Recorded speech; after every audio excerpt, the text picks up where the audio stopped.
आशिक अली अपनी बेटी सुंदरी को गुलाम के हवाले कर देता है और गुलाम को कहता है कि मेरी बेटी तुम्हारे पास अमानत है, तुमने ये अमानत सुंदरगढ़ हवेली में पहुंचानी है। हवेली का नाम सुनते ही गुलाम चौंक जाता है। गुलाम कहता है कि आखिर आपका क्या ताल्लुक है हवेली के साथ। उसी वक्त सुंदरी का बाप कहता है कि तुमने बस हवेली में जाकर ये कहना है कि आशिक अली अपनी बेटी को छोड़ने आया है। वहां पर एक औरत होगी, वो जैसे ही आशिक अली का नाम सुनेगी तो वो दौड़ती हुई तुम्हारे पास आएगी और मेरी बेटी को अपने पास रख लेगी और फिर अपने से कभी भी दूर नहीं होने देगी। वो मेरी बेटी का बहुत अच्छे से ख्याल रखेगी। गुलाम इसके बाद सुंदरी को लेकर अपने साथ निकल जाता है। जैसे ही गुलाम सुंदरी को लेकर हवेली पहुंचता है तो सुंदरी की नजर बादशाह पर पड़ जाती है। सुंदरी बादशाह को देखते ही सबसे पहले अपना मुंह छुपाती है और कहती है कि मुझे इस इंसान से बचा लो। गुलाम कहता है कि क्यों सुंदरी? सुंदरी कहती है कि ये लड़का मेरा पीछा कर रहा है, इसने मुझे 2 दफा उठाया भी है। गुलाम ये बात सुनकर बहुत ज्यादा हैरान हो जाता है। गुलाम कहता है कि तुम्हारे बाप ने तुम्हें इस हवेली में छोड़ने का कहा है मुझे। सुंदरी कहती है कि मुझे इधर से ले चलो, फिलहाल मुझे यहाँ से निकाल लो। अगर इसने मुझे देख लिया तो इसने मुझे फिर से पकड़ लेना है। ये पागल आदमी है, इसने मेरा काफी पीछा किया है, बड़ी मुश्किल से मैंने इससे जान छुड़वाई है। उसी वक्त गुलाम को समझ आ जाती है कि बादशाह जिस लड़की को ढूंढ रहा है वो कोई और नहीं बल्कि सुंदरी ही है। गुलाम फिर जल्दी से सुंदरी को अपने घर ले जाता है, अपनी माँ के हवाले कर देता है।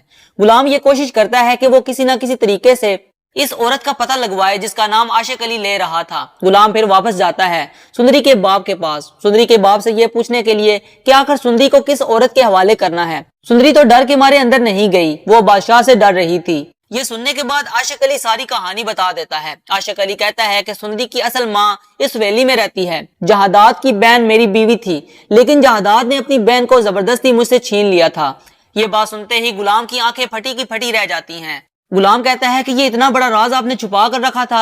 आशिक अली उसी वक्त गुलाम का हाथ पकड़ लेता है और कहता है कि मेरी बेटी तुम्हारे वाले है, हर मुसीबत से तुमने बचाना है उसे। जहादात का बेटा बिल्कुल जहादात पर गया है, वो जालिम है, इसके हाथ मेरी बेटी को मत लगने देना, उसे तुम उसकी माँ तक पहुंचा देना। ये बात सुनते ही गुलाम कहता है कि आप बेफिक्र हो जाएं, आपकी बेटी मेरे घर में है, मेरी वालदा के पास है, आप जल्दी से ठीक हो जाएं। अभी गुलाम ये बातें कर रहा होता है तो सुंदरी का बाप दम तोड़ जाता है। गुलाम परेशान होकर वापस जाता है।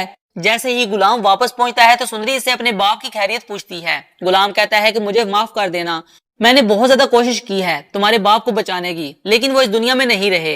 ये बात सुनते ही सुंदरी रोते हुए जमीन पर गिर जाती है, लेकिन गुलाम की वालदा उसे संभाल लेती है। गुलाम की वालदा कहती है कि अब क्या करोगी तुम? गुलाम कहता है कि सुंदरी को किसी न किसी तरीके से हवेली पहुंचाना होगा, बादशाह से बचाकर। बादशाह तो सुंदरी को ही ढूंढ रहा है, अगर इसने सुंदरी को ढूंढ लिया तो बहुत बड़ी मुसीबत खड़ी हो जाएगी। उसने सुंदरी को बिल्कुल नहीं छोड़ना। गुलाम की माँ कहती है कि तुम किसी न किसी तरीके से बादशाह को अपने साथ कहीं लेकर चले जाओ। पीछे से मैं बादशाह की फूफो से जाकर पहली बात करूंगी, इसे बताऊंगी कि सुंदरी के बारे में, और फिर सुंदरी को लेकर वहां पर चली जाऊंगी। फिर वो खुद सुंदरी को संभाल लेंगी। अब कहानी में आ चुका है ट्विस्ट, क्योंकि गुलाम और सुंदरी की प्रेम कहानी शुरू होने वाली है और इसमें कांटा बनेगा तो वो बादशाह और बादशाह की माँ बनेंगे। बादशाह की माँ को गुलाम को बादशाह से दूर करने का मौका मिल जाएगा।